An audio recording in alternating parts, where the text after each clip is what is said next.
आप देख रहे हैं वार्ता 24।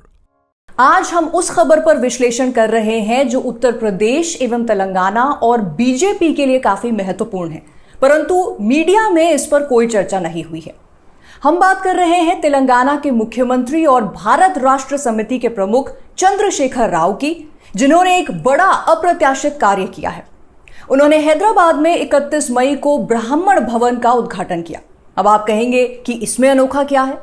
तो इसमें अजीब यह है कि जब देश के ज्यादातर राजनीतिक दल दलित, ओबीसी एवं माइनॉरिटी की राजनीति कर रहे हैं और उच्च जातियों खास करके ब्राह्मणों से अपनी दूरी दिखा रहे हैं, उस माहौल में यह कुछ अजीब ही लगता है।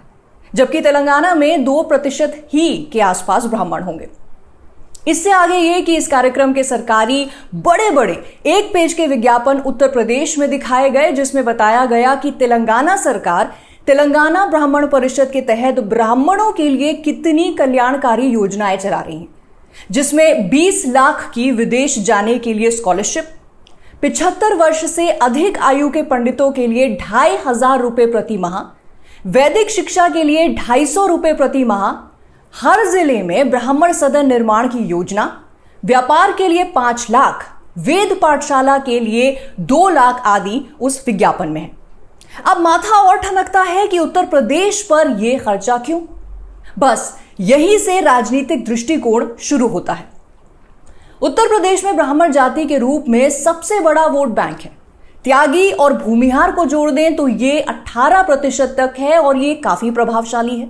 पहले ये कांग्रेस के साथ, फिर बाद में मोदी के हिंदुत्व से प्रभावित होकर 2014 से भाजपा के साथ लगातार बना हुआ है। अब बीच बीच में ये चर्चा चलती रहती है कि वो बीजेपी से नाराज हैं या पार्टी में उनका महत्व कम हो गया है, परंतु जब परिणाम आते हैं, चाहे वो 2019 के लोकसभा चुनाव हो, जहां लोकसभा की 80 में से 62 सीटें जीती। हालांकि 2014 से वो 9 सीटें कम थी, उस समय भाजपा ने 71 सीटें जीती थी। उसके बाद 2022 के विधानसभा चुनाव में भाजपा ने कुल 403 सीटों में से 255 जीती। हालांकि ये 217 से 57 सीटें कम थी।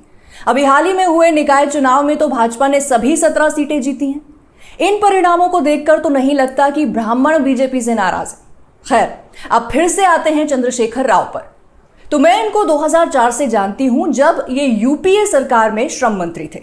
ये राजनीति के चतुर खिलाड़ी हैं। भाजपा को इनसे सावधान रहने की जरूरत है। और हां, अभी इन्होंने मध्य प्रदेश से बीजेपी के एक पूर्व सांसद और 2 पूर्व विधायकों को अपनी पार्टी ज्वाइन कराई है। और सूत्र बताते हैं कि इनकी पार्टी के लोग उत्तर प्रदेश के ब्राह्मण नेताओं से संपर्क कर रहे हैं। अब देखना यह है कि क्या केसीआर सच में भाजपा का 2024 में नुकसान करना चाहते हैं या सिर्फ प्रेशर पॉलिटिक्स का पार्ट है, जिससे केंद्र पर दबाव बनाकर बेटी कविता पर चल रही जांचों में कुछ फायदा लेने का प्रयास है, या सच में ब्राह्मणों के लिए कुछ करना चाहते हैं। आगे क्या होता है ये तो आने वाला वक्त ही बताएगा। आज के लिए इतना ही। कृपया वार्ता 24 न्यूज को सब्सक्राइब करें। नमस्कार। आप देख रहे हैं वार्ता 24।